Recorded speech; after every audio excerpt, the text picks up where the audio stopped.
cardflip.com, and I want to talk about what is going to be my strategy right now. Uh, my strategy in this whole game, that the whole collectible flipping. I'm a collector at heart.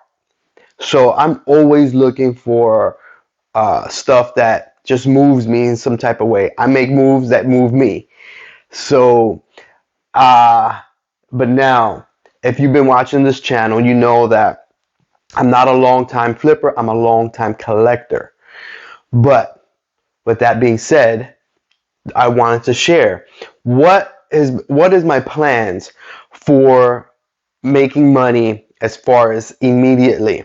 Not so much the collecting aspect of it. So with the cards, I sent a bunch of cards in to get graded. I miscalculated how long it would take to get them back. I'm waiting for them to get back. So I've got football, baseball, basketball all being graded right now. So what the plan is, as soon as my baseball comes in, I got Acuna rookie cards, Otani rookie cards. I've got second year. Um, I've got a bunch of baseball. Not a bunch, but it's a few. So I'm gonna get those cards in, and I'm putting them up for sale immediately. The plan was to get them in and sell them right leading up to the season, but obviously that's not gonna happen. So as soon as I get them in, and the thing is, I have room to make money on that. So I'm gonna go ahead, put them up for sale, which is fantastic. I think this is a good opportunity, good learning opportunity for me. And what I learned and what you should take from it is always account for extra time when you're sending stuff in to get graded.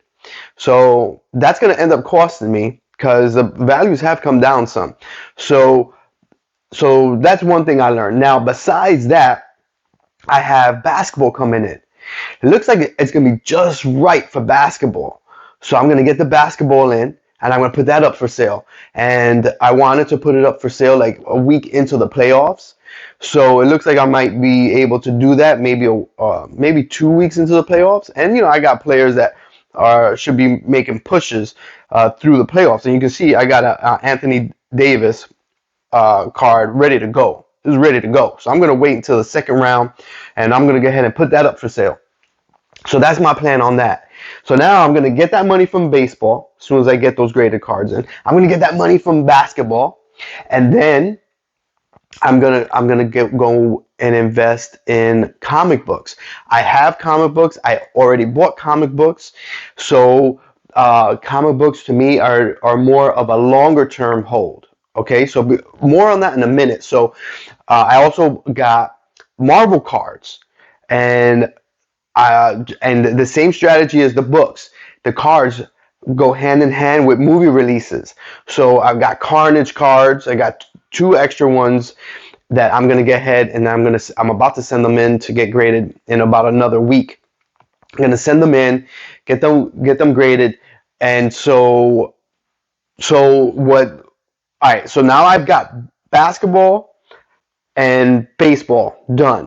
Now football, and you can see I got a bunch of football being graded, and I have raw. I've got raw football. I've got Baker Mayfield, and this is all select. The stuff that's being graded is all Prism. Lamar Jackson, Dak Prescott. So these are the type of cards I'm getting. Josh Allen, rookie card. Sam Darnold, Daniel Jones. I'm very curious about Daniel Jones this coming year. Kyler Murray. And here go a basketball card that I'm going to try to move literally first week of the playoffs. So that's the plan.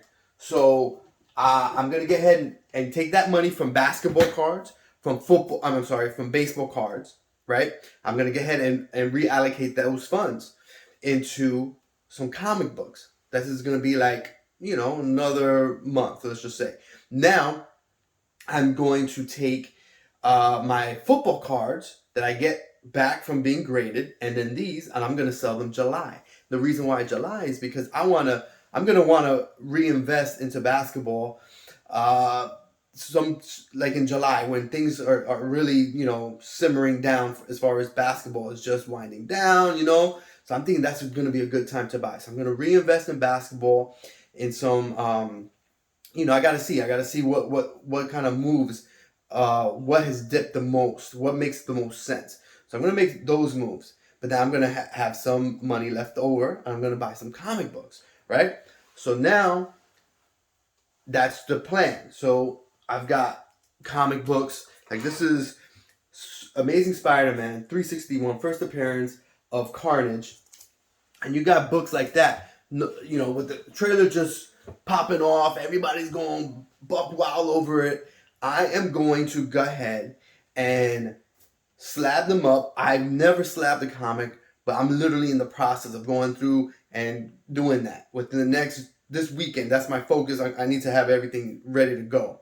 So these, but I'm gonna go and I'm looking forward into what should I get, like first appearance of the Thunderbolts, first appearance of Morbius, Loki, just people or characters that are gonna be coming on to TV, Moon Knight, and so yeah, you've got all these different characters that will have some type of screen time.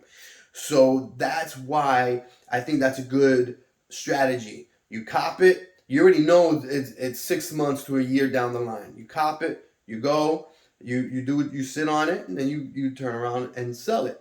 So that is my strategy. But I'm still doing the sport thing at the same time. So I'm not gonna put all my eggs in one basket. So now I'm gonna buy some comics when I sell baseball and basketball. Then also when I sell football, I'm gonna leave some reserves so that way when when it's a good time to buy again, like I already mentioned, I'm gonna buy basketball when right after the season, and then I'm going to wait for around Octoberish to buy baseball again because that's when things are winding down. And whoever got eliminated from the playoffs, or whoever had a down year, who didn't make the playoffs, I'm gonna get ahead and scoop up those cards, and then now you already know, rinse and repeat. Any player by then we're gonna know. It's gonna be close to the end of football too, so football ends in February. So are we looking at what can I scoop up from football? Is there a player that looks like they're on a good team, but yet his cards are still down? Maybe they're gonna make a good push through the playoffs. Maybe I'll scoop that up. Wait for the playoffs, sell them second round or something like that, or first round. Just sell the card, get a profit, and then wait for the football to finish in February, and then I scoop up some football again. So the only difference is I guess with what I'm doing is I'm incorporating Marvel comics and cards with it. But obviously, there's no start and stop of a season. I go more by movies. Deadpool. You can just Google movies. You got the Eternals. Uh, you got a bunch of different um, books that Blade. Look, there's no um, movie that's been announced officially for Blade, but I was looking at that book. I'm like, man, it's just a matter of time before they take Wesley Snipes out of retirement. Not just kidding, but they'll have another Blade, and then when that happens, guess what? Oh, you know what? GI Joe, Snake Eyes. Snake Eyes is gonna have his own movie. So I already scooped up. I already have a GI Joe one. I scooped up another one, and then I scooped up a first appearance of Storm Shadow because if there's a Snake Eyes, there's a Storm Shadow for sure. So I scooped up both of those books, and so with the whole mindset is a month before the movie comes out, I'm gonna let the trailer really, let all the hype go crazy. And a month before the movie, I'll get ahead and I'll move that issue. I'm trying to get another one of them. a la Northeast Ohio. He definitely preaches that buy several and stagger selling them. And so I love that strategy that I learned from him. It makes completely 100% sense. So that is the strategy that I'm implementing right now. Let me know what your strategy is. Let me know what you think of mine. If